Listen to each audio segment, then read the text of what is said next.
welcome back to my channel. I want to apologize. I know I didn't make a few videos for a couple of days now. I was going to, and then I didn't.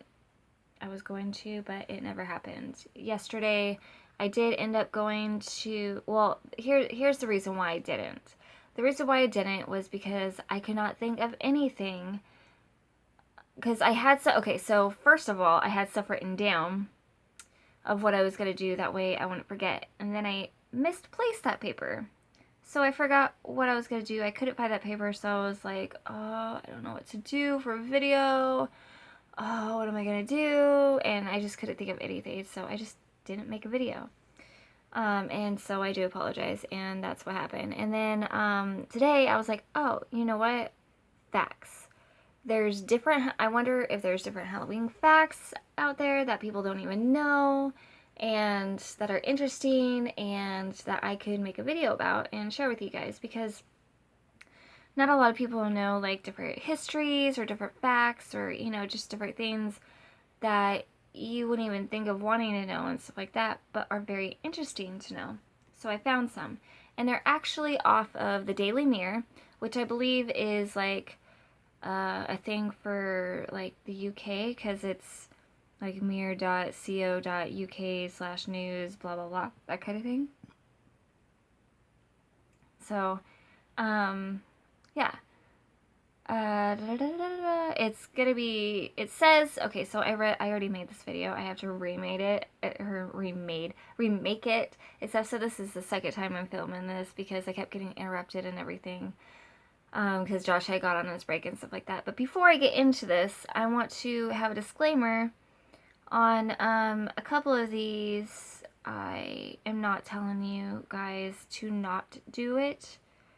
To not, like, for one, there's gonna be one about like the candy and stuff with like people, well, you know how like you check candy on Halloween and all that kind of stuff to make sure there's no razor blades or needles or poison or whatever else is stuff in the candy. There's a fact about it and everything, but I would still recommend checking your kids' candy and all of that. It's better to be safe than sorry, you know. So, and then also there's a couple other ones too. Just, I recommend it's better to be safe than sorry. That's my motto. It's better to be safe than sorry. So still check the Halloween stuff just to be on the safe side. Also, before I get into it, yesterday, okay, so I told you guys I had broke my glasses. I think I told you guys at least, but I broke my glasses. They were on the bed because I was changing. I took them off to change. I was done changing. Josh said something, and I put my knee on the bed, and I didn't realize I was on top of them when I put my knee down. And so I did that, and I broke my glasses in 4 different places. Well, I haven't had an eye exam or had new glasses since 2008. So it's been a while, and I was due for them and stuff, so it kind of forced me, like, I knew I was needing them, and I knew that I needed to get them and that kind of thing, so it forced me to do it. Plus I need my glasses to do certain things, otherwise I'm squinting like this and everything. I do it at work all the time. I need my glasses for work because we have monitors and screens that we look at, oh, excuse me, for the ordering and for the orders to go out, excuse me, or to cash out somebody or something like that. So I need my glasses because I have been squinting a lot and it gives me headaches. It makes me feel sick sometimes because of the strain, and so like I get nauseous from that because of the motion sickness that I developed. I should say. Long story about that anyways.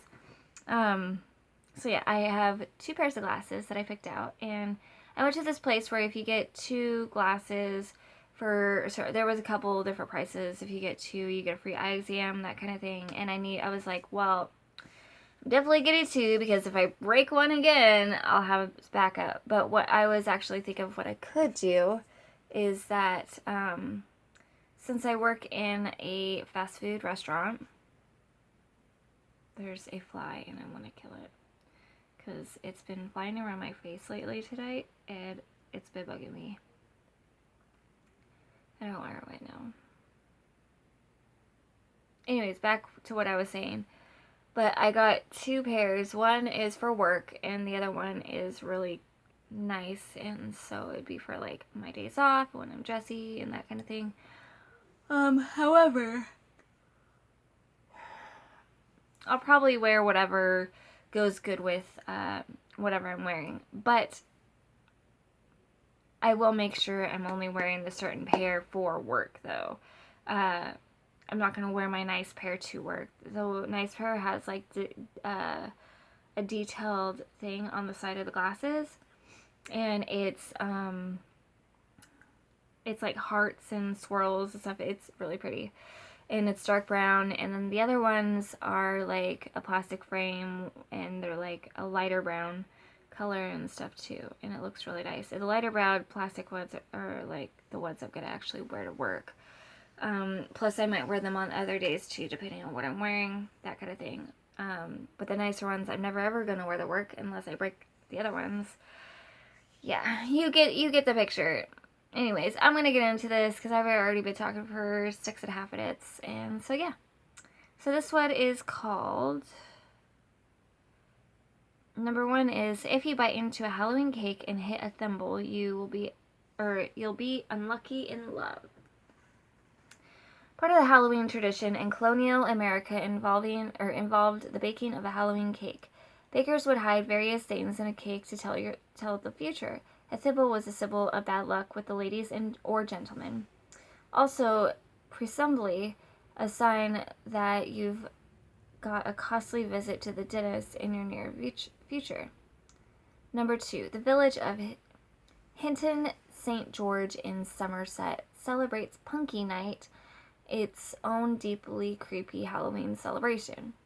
Punky Night is the only celebration in Hinton St. George, Somerset, and has similarities to Halloween. In the village of Hinton St. George and Lopen in Somerset have their very own twist on Halloween, and it is dead creepy. Historically, the tradition involved children marching around with jack-o'-lanterns, or punkies, begging for candles and money and threatening those who wouldn't cough up. So far, so trick-or-treat, right? Well, what makes it extra sinister is the fact that this band of marauding youngsters is generally led by a punky king and a punky queen. And they sing a song. Song goes, "It's Punky Night tonight." And they say it twice. Adam and Eve would not believe. It's Punky Night tonight. And here's how it sounds, as performed by Carl Turney and Brian Campbell from the band Clinic. And I'll link it down below in the description box of the song that you could listen to see what it sounds like. I'm sorry, my nose is itchy. She's very comfortable already with us, which is great. And I'll be back in just a second. Alright, sorry about that. I had to wipe my nose.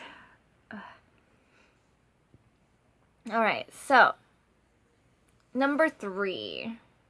Michael Myers' mask in the movie Halloween is the face of William Shatner. Surprising, huh? Because the film had incredibly low budget, the prop department on the horror classic Halloween had to dress serial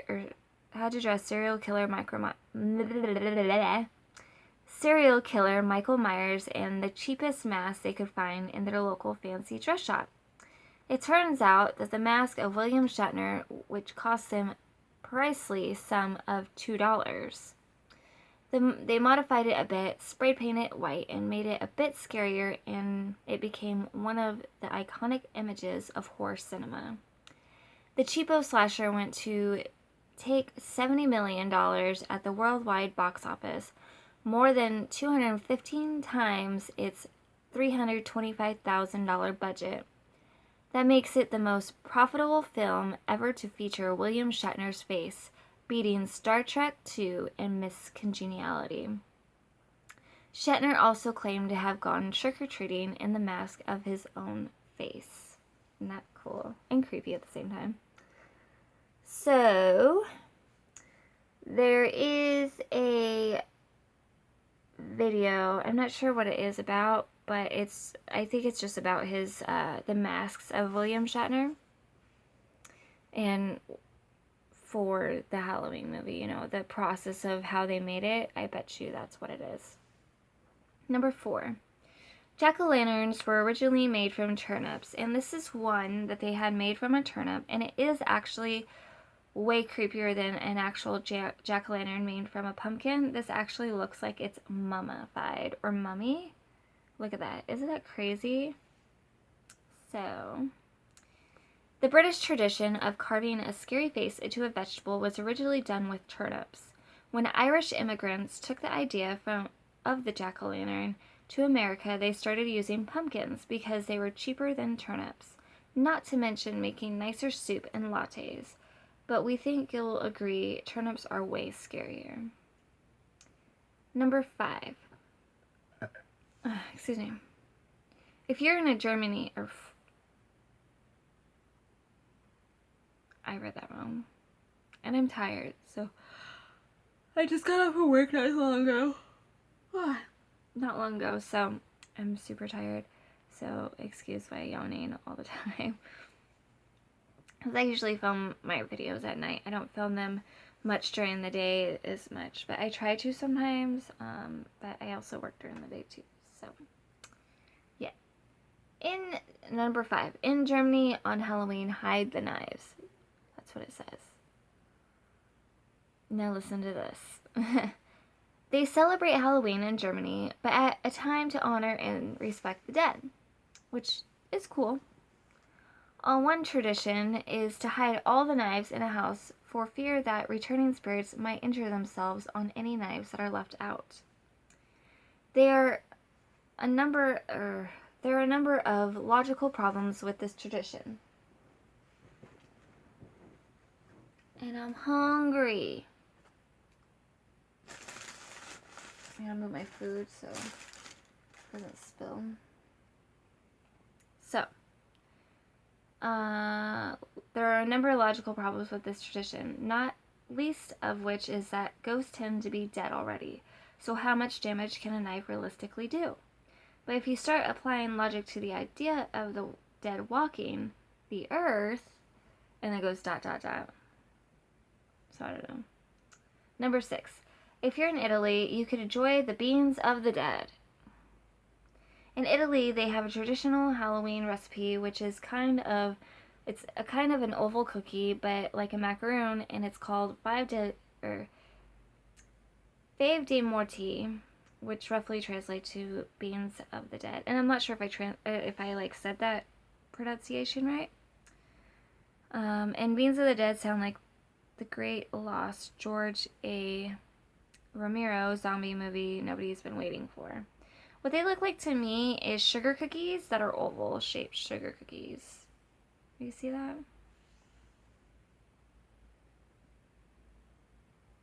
Number 7, chances.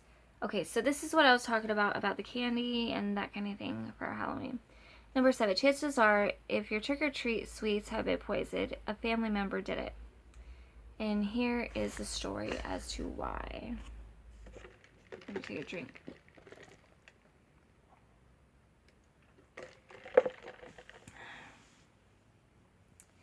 There are all kinds of urban myths about mean old crone or crazed madame and the tumble-down shacks slipping poison or dangerous items into cakes and candy for the unsuspecting cherubs who knock on their door on Halloween. But in reality, most every case in Halloween candy tampering has been performed by a family member.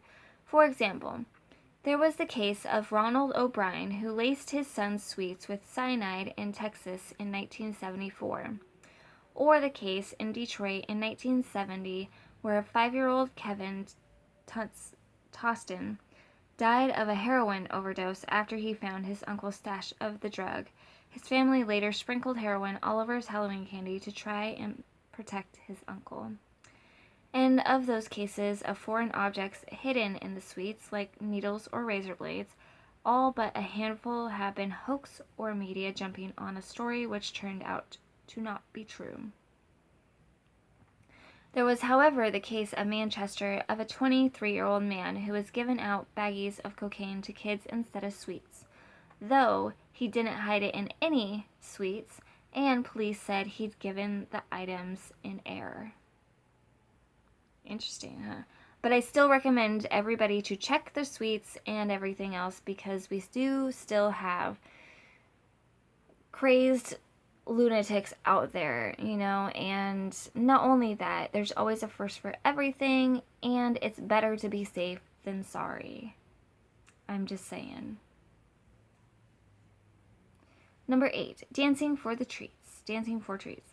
According to most experts, inspiration for trick-or-treating came from Europe, mummying, which involved people in costume playing songs and dancing in return for treats.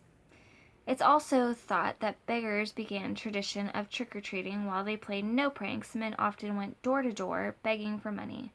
It was mainly the poor that took part. However, wealthy children also joined in. Number 9, wearing animal skins. Throughout the history, tribes have worn costumes to connect with the spirits of the dead. This often consists of animal heads and skins. The tradition lasted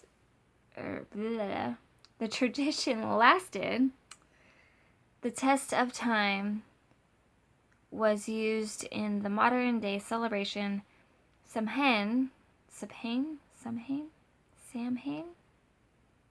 I'm not sure if I pronounced that right, or if I was even close, which inspired Halloween in the USA. The USA. Number 10, the last and final fact, at least on this one, because there's other sites too. Anyways, cabbage night. Coming from Scottish fortune-telling game, girls often use cabbage stumps in order to predict their future husbands on the night of Halloween. In Framingham, Massachusetts, teens often skipped the fortune-telling and preferred simply throwing cabbages at their neighbors' houses. That sounds like egging, but without eggs and cabbages instead. But, I mean, I don't recommend any of those because I've never done it. I've TP'd, not houses. I've done it to cars. And I'm not telling you guys to do that because that was on my junior prom night because I got stood up. And my friend's mom was like, here, let's cheer y'all up. Let's go TPing people's cars.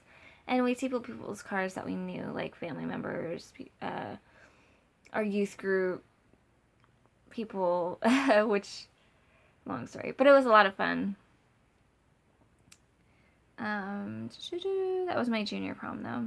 I got stood up by not only other than the guy I was dating at the time, and found out not only did I get stood up that night, he cheated on me that night too, because his brother spilled the beans that he was over at some other girl's house, hanging out with